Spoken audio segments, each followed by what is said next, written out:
Primeira coisa que eles disseram, sua mãe vai ser presa, porque você tem um contrato assinado com a gravadora. Minha nossa senhora. Não, essas palavras. É pesado. Na hora que você for subir no palco, você não sobe, porque a polícia vai estar lá. E ainda tem mais. Só fica lá quem vira namorada de Gilton. Eu ia pegar o gancho da calcinha preta e a gente não falou, Vamos da calcinha, né? bora da calcinha preta que eu gosto. Eu já tô bêbada. Que momento foi esse que você tava lá da Zanzibar, que a calcinha... Quem era a calcinha? O que era a calcinha quando ela fez o convite pra você? Quem tava lá? Que momento era esse? Então, tinha um casal de dançarinos na Zanzibar, a Kelly e o Fred, que eles foram pra calcinha preta. E quem cantava? Daniel tinha entrado há pouco tempo, a Jennifer. E eu acho que a Silvânia tinha acabado de entrar, eu não lembro bem da Silvânia, mas, enfim. Gilton Andrade, que era o dono da calcinha. Não sei como, nem porquê. O Fred me liga. Eu tava em Aracaju. Como eu falei no começo, a gente tinha esses lances de, tipo, vai tocar, né, em Sergipe. A gente ficava um mês em Aracaju, indo para os interiores. O Fred me liga e disse, Gilton quer falar contigo. E Calcinha já estava começando a fazer muito sucesso, já estava muito bem. Daquela música, se você ainda quer morar comigo, vem depressa. Era essa música que estava no auge. Aí eu disse, Gilton quer falar comigo? Quer. Eu tinha 15 anos. Aí eu disse, tudo bem, eu vou estar em Aracaju, tal data, beleza. Liga Fred, olha, vou lá te pegar no hotel, mas eu era de menor, não podia sair do hotel sem justificativa, né? Eu não podia sair pra canto nenhum. Quem era o responsável na banda por ti? Na época, eu não sei se era Fernando Monterrey, na época, que tava rodando com a gente. Eu não lembro se era Monterrey, mas um determinado momento foi o Monterrey, mas eu não lembro se nessa época era ele. E aí, eu disse, olha, eu vou no shopping porque eu vou comprar meia calça. E aí, eu tenho... Eu disse a ele, eu tenho que ir no shopping comprar meia calça. Então, o único momento que eu vou poder conversar com esse Gilton é nessa hora. Porque senão, não tenho como sair do hotel. E ninguém podia saber também. Ninguém. Porque nessa época era tudo, né? Aqueles negócios. Aí, liga, Fred, estamos no... Vamos te esperar aqui na esquina do hotel. Beleza. Entro eu no carro. Fred diz, olha, esse aqui é o motorista de Gilton, esse aqui, vamos lá no escritório. E a gente conversar. Fred, e aí, como é que tá? Mudou alguma coisa? E eu falando, né, como é que tava na banda e tal. De repente, o carro para e aquele cara que tava dirigindo olha para trás e diz, prazer, Gilton Andrade. Aí eu pensei... Tá só colhendo... Enfim, eu disse, oi, Gilton, prazer. Aí ele disse... parou no shopping. Vamos parar aqui no shopping, porque a gente conversa. Eu disse, tá bom. Aí ele falou um monte de coisa, que já tinha ido a 2 shows me ver. E que eu cantava muito alto. E ele tinha esse negócio, né? Com quem cantava alto, você vê, Daniel. Ele disse, eu quero você pra ser a dupla de Daniel. Vou botar um salto alto em você, pra você ficar da altura de Daniel. Aí eu ganhava aqueles cachês que eu já falei aqui, e ele ia me pagar 3 mil por mês, me dar casa, passagem aérea de Aracaju para Fortaleza, Fortaleza, Aracaju, uma vez por mês, aluguel lá, ele me botar num apartamento lá, que já tinha outras pessoas morando nesse mesmo prédio, da calcinha. Era muita coisa, amigo. E acima de tudo, ele ia vir aqui, fechar o contrato. 20 vezes mais do que muito. E ele ia vir aqui, me pegar aqui, porque ele tinha que assinar um contrato com a minha mãe, porque eu era de menor. E ele ia dar uma luva. Naquela época existia a luva, né? Que, era jogador de futebol. Carlinhos também tinha me oferecido a luva para caviar. E essa luva era para comprar um apartamento, porque ele já sabia que a gente morava de aluguel. Ele sabia tudo. Ele sabia tudo da minha vida. Aqui, pra tua mãe. Cara, minha mãe ficou louca, super feliz. Porque a gente ia sair do aluguel, né? Aí, quando a galera da Zanzibar descobriu. Primeira coisa que eles disseram, sua mãe vai ser presa, porque você tem um contrato assinado com a gravadora. Minha nossa senhora. Não, essas palavras. É pesado. Na hora que você for subir no palco, você não sobe, porque a polícia vai estar lá. E ainda tem mais. Só fica lá quem vira namorada de Gilton. Que isso foi o que mais me pegou, porque eu disse, não. Eles fizeram uma lavagem cerebral em mim, a verdade é essa. Mas hoje, eu acredito que tudo na vida é o que tem que ser, porque Paulinha tinha que ir pra lá. Aquilo ali era ela, era a vibe dela, era ela. E se eu tivesse ido, ela não teria ido. Saca? E eu não teria ido pra Magníficos e tantas coisas não teriam acontecido. Aqui, Gilton ligou pra mim e disse, estou chegando terça-feira. Eu disse, eu não vou. Ele disse, como? Sâmia. É porque o proposta ele jamais iria imaginar que... Não, aí eu disse, Gilton, eu descobri, depois que eu conversei com você, que o meu contrato da gravadora tem uma multa gigante. E tinha. Ele disse, eu pago. Aí eu disse, não vai rolar. Eu tava em cima do mototáxi, viu? Eu pedi pro mototáxi parar pra eu falar. Olha isso. Ai, Jesus. Cada coisa que a gente passa na vida. Aí, beleza.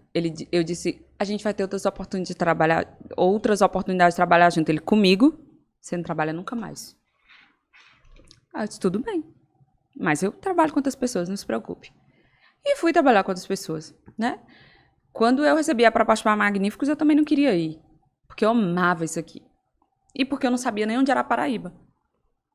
Porque de todas as regiões que a Zanzibar rodava, Paraíba não era. Agora, na Zanzibar, teve aquela música, teve algum estouro na voz? Forró Love, né? Forró Love, na tua voz foi estouro. Foi.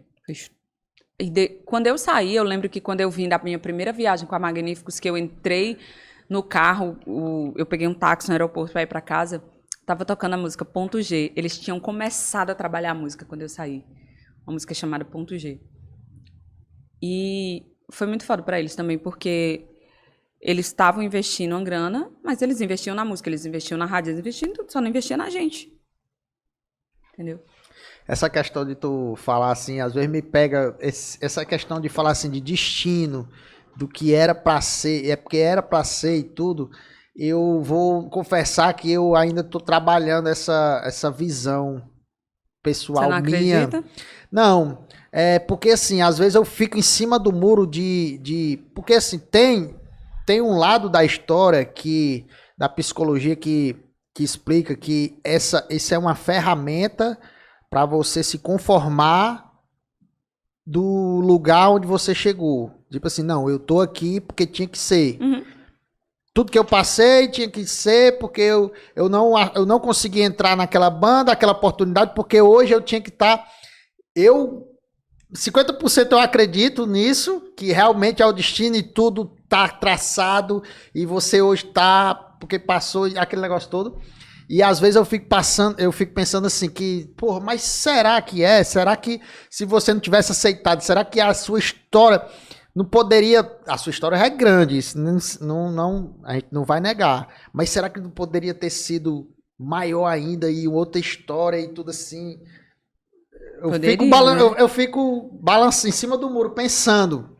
Porque assim, a psicologia fala que realmente, um exemplo, quando você perde um ente querido, eu não tô falando de espiritualidade, nem se você acredita, se você acredita ou não na vida eterna, ou se você não acredita num Deus, mas tipo assim, a psicologia explica que quando você perde um ente querido, para você seguir em frente, você precisa acreditar.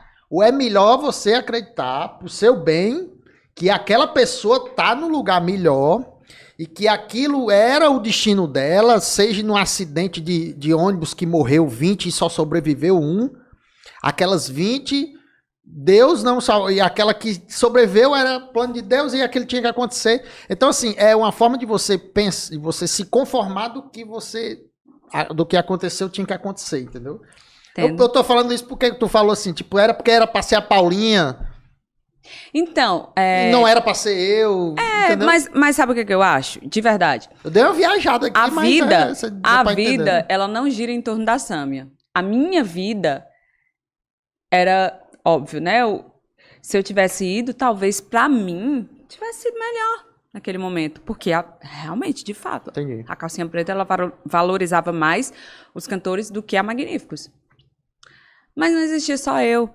Em algum momento da vida existia uma Paulinha que estava num lugar qualquer, que eu não sei onde ela estava antes da Precisando Calcinha mais Preta, que você, talvez. que não ela sei. precisava também se alocar num lugar.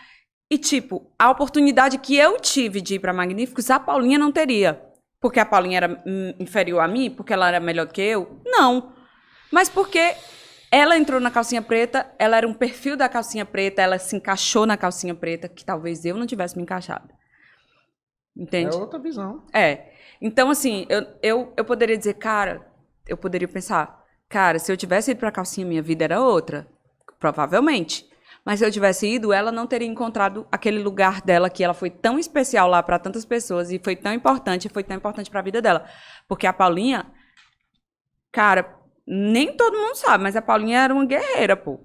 Paulinha cuidava do pai doente, sustentava o pai, era uma coisa louca, assim, aquela menina. Então, eu acredito que Deus, ele tem uma forma de trabalhar que às vezes a gente não entende, porque o que justifica eu ter tido medo de ir para Aracaju e não ter tido medo de ir para Monteiro?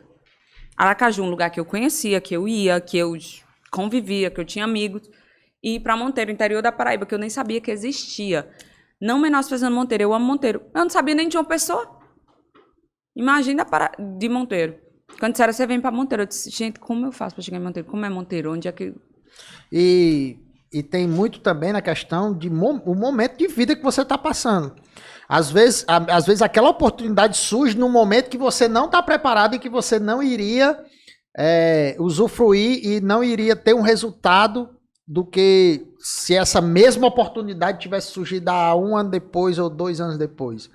Quando você falou para Monteiro, era outro momento da sua vida. Outro momento. Então, o medo que você tinha antes, você já não teve tempos depois. Então, é aquela questão do momento, do tempo certo para as coisas, né? Uhum. Isso aí já é uma filosofia já para... Só Freud explica. E ele já morreu, então essa aqui ele não explica mais, amor. Mas é bacana as coisas, a forma que as coisas acontecem. Por que é que eu falei isso aqui, por exemplo?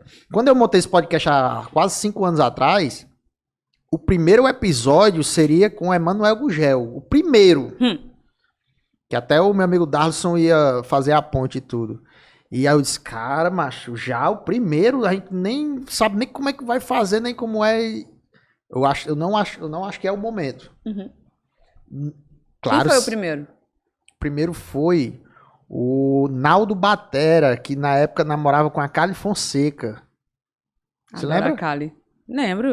A Cali era Cavaleiros e o Naldo, ele era baterista do Túlio Milionário, que é o irmão dele. Então, era isso que eu ia falar, o irmão do Túlio, né? O irmão do Túlio. Adoro o Túlio também, um querido. Mas, tipo assim, depois de 2 anos foi que eu me senti preparado e senti que era a hora de receber o Emanuel Gugel, e foi uma das lives épicas que a gente teve. Então, assim, tem uns momentos certos para as coisas. Às vezes você não deve colocar... Atropelar, né? Atropelar, exatamente. É verdade. Eu queria ressaltar a audiência aqui, viu? Diferenciada hoje. Jura? Juro. Que bom, fico feliz. Diferenciada, muito...